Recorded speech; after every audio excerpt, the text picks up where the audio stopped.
L'amour tue le devoir, ou dans sa version originale, Love is the death of duty.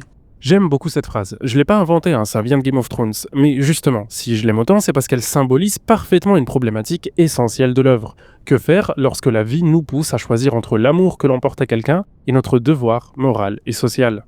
En théâtre, on appelle ce genre de problème des dilemmes cornéliens, car c'était la spécialité du dramaturge français Corneille. Il avait tendance à mettre ses personnages dans des situations complexes, où ils étaient obligés de faire un choix entre deux valeurs équivalentes, extrêmes, mais surtout inconciliables. C'est-à-dire qu'ils ne peuvent pas en choisir une sans renoncer définitivement à l'autre. Réduit au triste choix ou de trahir ma flamme ou de vivre en infâme, des deux côtés mon mal est infini. L'intérêt de ces dilemmes, c'est qu'ils ne présentent jamais de bonnes solutions. Le choix dépend simplement du système de valeurs du personnage et de ce qu'il est prêt ou non à sacrifier. Ce qui en fait des outils narratifs parfaits pour d'une part élever les enjeux de l'histoire et d'autre part développer les personnages. C'est d'ailleurs quelque chose que Game of Thrones fait extrêmement bien. Mais bon, on n'est pas là pour parler de cette série. Vous commencez à me connaître et mon truc à moi, c'est plutôt les mangas. Alors aujourd'hui, on va parler de One Piece, et plus précisément encore, du dilemme cornélien de Garp à Marineford. Ça va sans dire que je vais beaucoup spoiler, donc si vous n'avez pas vu ou lu cette partie, je vous déconseille de rester. Sur ce, place à la vidéo. Qu'est-ce que l'honneur comparé à l'amour d'une femme? Qu'est-ce que le devoir par rapport à la sensation d'un nouveau-né qu'on serre dans ses bras? Alors, déjà, pour commencer, faut présenter le dilemme dont il est question. Il est pas bien compliqué, On est à Marineford et Ace est sur le point d'être exécuté. Garp a donc deux choix qui se présentent à lui. Soit il intervient pour sauver Ace et l'empêcher d'être exécuté, soit il tient son rôle de vice-amiral et laisse Ace mourir. Sauver Ace, c'était le choix de l'amour, celui des sentiments. Roger le lui avait confié juste avant sa mort et Garp avait fait tout son possible pour l'élever comme si c'était son propre fils. Il avait fait ça par respect pour son plus grand rival, mais aussi et simplement car il voulait éviter à Ace de connaître une vie pleine de tragédies. Ça n'aura évidemment pas été un grand succès, mais au moins il aura essayé de faire de son mieux. Garp savait aussi toute l'importance qu'avait Ace pour Luffy, donc d'une certaine manière, le sauver lui, ça revenait aussi à sauver son propre petit-fils. Luffy avait déjà vu mourir un de ses grands frères plus jeunes, alors perdre le dernier qui lui restait sous ses yeux l'aurait complètement détruit. Et puis, de toute façon, Garp a jamais caché l'affection qu'il avait pour ses mioches. On sait qu'il leur voulait tout le bonheur possible et imaginable. Donc, s'il avait décidé de faire le choix du cœur en aidant Ace à s'évader, ça aurait été plus que légitime. Mais Garp était aussi vice-amiral de la marine. Il avait donc une responsabilité à assumer. Portgas dit Ace était effectivement devenu comme son petit-fils. Mais il restait malgré tout le fils du roi des pirates. Et désormais, il était aussi devenu le commandant de la seconde flotte de Barbe Blanche. L'éliminer aurait donc été une victoire retentissante pour la marine, une occasion qu'elle ne pouvait pas manquer. C'était d'ailleurs une occasion si belle que la marine a décidé de diffuser publiquement toute l'exécution afin d'en faire un exemple, ce qui signifie aussi que c'était toute la légitimité de l'institution qui était en jeu. Garp le savait et au vu de son statut de légende vivante, s'il s'était opposé à cette institution devant le monde entier, il aurait naturellement affaibli sa légitimité. En fin de compte, malgré tout ce que son amour lui dictait, son devoir lui imposait de mener à terme cette exécution. Ok, alors ça c'était l'explication du dilemme, mais maintenant essayons de comprendre ce choix un peu plus en profondeur pour voir ce que ça nous dit sur le personnage de Garp. Et le premier truc que je trouve hyper important à souligner, c'est qu'en réalité, ce dilemme auquel Garp est confronté entre son devoir et son amour n'a pas commencé avec Ace à Marineford, mais il existait déjà bien avant. En fait, c'est même toute l'essence du personnage. Il a toujours dû choisir quoi sacrifier entre les personnes qu'il aimait et les valeurs en lesquelles il croyait. Il a vu son fils devenir le chef de l'armée des révolutionnaires, jusqu'à être qualifié d'homme le plus dangereux au monde, sans rien pouvoir faire pour l'arrêter. Il a vu son petit-fils prendre la mer pour devenir pirate et défier frontalement la marine et le gouvernement mondial, sans rien pouvoir faire pour l'arrêter. Vraiment, l'existence même de Garp est un dilemme, c'est juste que Marineford en est le point culminant. Car cette fois, la vie force Garp à faire un choix. Il ne peut pas juste ignorer la question ou fermer les yeux comme il l'a fait pour Dragon ou Luffy. Non, là, il doit choisir. Est-ce qu'il laisse Ace se faire tuer ou est-ce qu'il intervient pour le sauver? Et comme à chaque fois, Garp choisit de rester fidèle à ses principes. Il choisit de croire en sa vision de la justice. Cette vision, c'est celle qui l'a poussé à devenir un marine. C'est grâce à elle qu'il est devenu aussi fort et c'est sur elle qu'il a fondé sa légende. Il a fait de cette vision de la justice un devoir. Désormais, il se doit de protéger les citoyens les plus faibles et de les défendre face à la cruauté des pirates. Ainsi, il assume son rôle de vice-amiral de la marine, car il est persuadé que c'est avec elle qu'il pourra le mieux lutter contre les injustices de ce monde. Et ça, c'est la clé du personnage. S'il est autant attaché à cette institution qui nous paraît pourrie, c'est parce que Garp est fondamentalement convaincu qu'elle reste la meilleure solution pour protéger le peuple. Et protéger le peuple, c'est sa vision de la justice. C'est son devoir. Faut bien comprendre aussi que Garp, dans l'univers de One Piece, est une légende vivante. Pour la majorité des citoyens du monde, c'est un super-héros qui affronte les méchants pirates. D'ailleurs, dans la majorité des cas, c'est effectivement ce qui se passe. Du coup, il peut pas se permettre de perdre cette confiance parce que le peuple a besoin d'avoir des figurants qui croient pour ne jamais perdre espoir. C'est pour ça qu'il va jamais remettre en question la légitimité de la marine et c'est pour ça qu'il se refuse à intervenir pour sauver Ace. Alors, peu importe le nombre de fois que ce dilemme se présentera à lui, Garp sacrifiera toujours les gens qu'il aime si c'est pour protéger sa vision de la justice. En ce sens, on peut affirmer que dans son cas, ce n'est pas l'amour qui tue le devoir, mais bien le devoir qui tue l'amour. Après, voilà, Garp reste humain et peu importe la force de ses convictions, même lui possède des failles et des imperfections. C'est d'ailleurs ce qu'on a pu voir quand Akainu a transpercé Ace et que la réalité l'a frappé. Garp avait compris qu'il ne reverrait plus jamais son petit-fils adoptif sourire, alors il était prêt à tout abandonner pour venger sa mort. Je trouve la scène hyper intéressante parce qu'elle cristallise parfaitement le dilemme permanent dans lequel vit Garp et les contradictions auxquelles il doit faire face. Il s'était déjà résigné une première fois à laisser Ace mourir, mais quand il a vu qu'il y avait une vraie possibilité pour lui de s'en sortir, c'est comme si l'espoir avait repris le contrôle de son esprit. Peut-être que cette fois encore, il pourrait s'en sortir en ne trahissant pas son devoir et en ne sacrifiant pas totalement son amour. Peut-être qu'avec un peu de chance, Ace s'en sortirait vraiment indemne. Mais Akainu en a décidé autrement, et son intervention a brisé tout espoir de voir ce rêve se réaliser.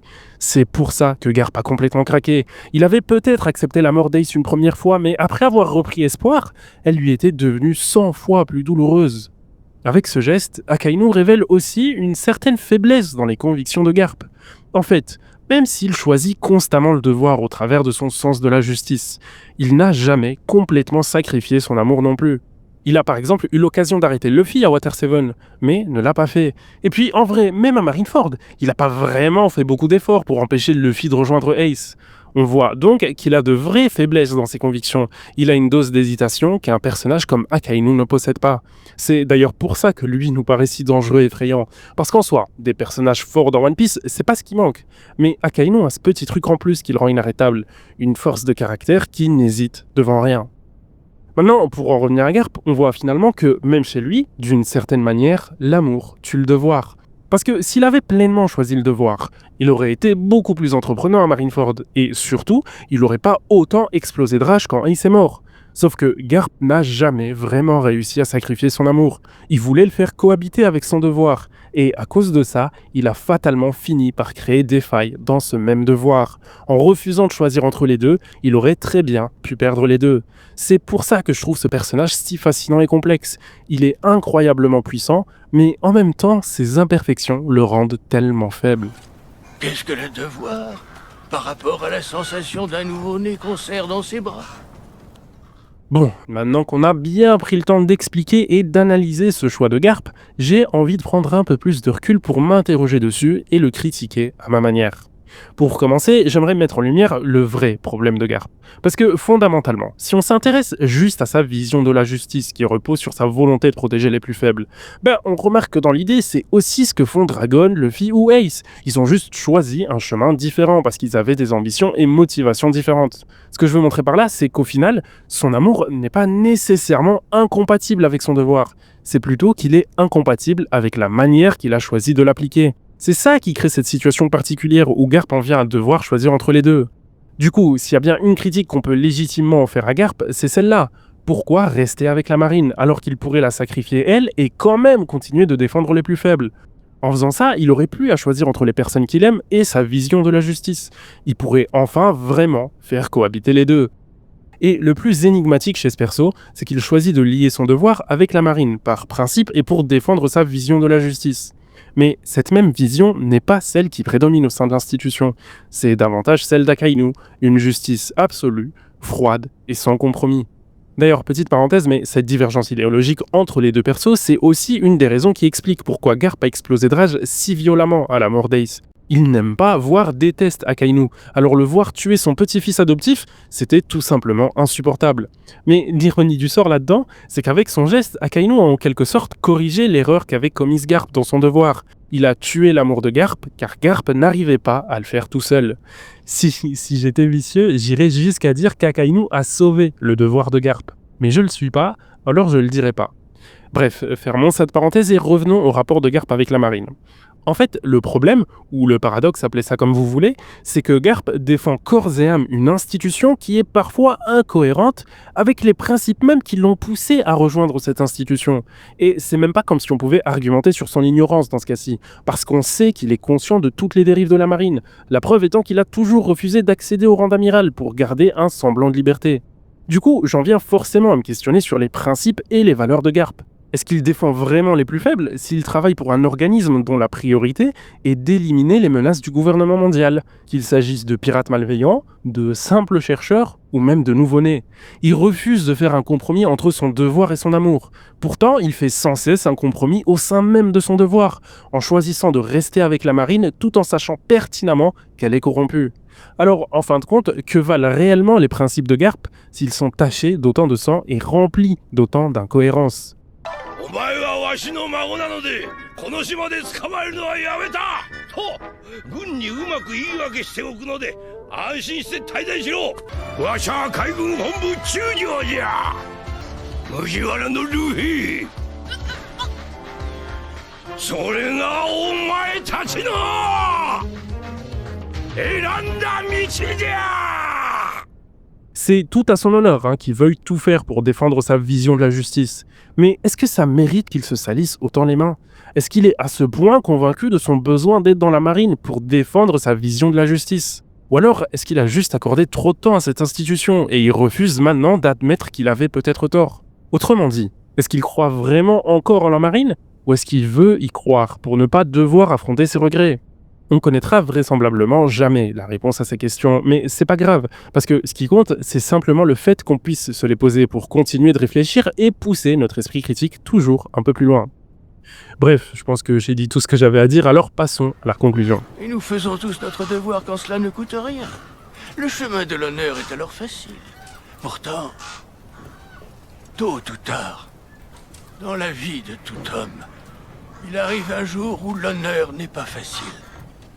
Un jour où il est obligé de choisir. Au final, ce dilemme de Garp entre amour et devoir, bien que simple en apparence, s'est révélé beaucoup plus complexe, et c'est justement le propre des dilemmes cornéliens. Ce sont des choix simples à comprendre, mais terriblement compliqués à faire, car ils impliquent nécessairement des choses que les personnages se refusent à sacrifier. D'ailleurs, on a vu que selon l'interprétation qu'on faisait de la situation ici, on pouvait y lire à la fois la mort de l'amour, mais aussi la mort du devoir.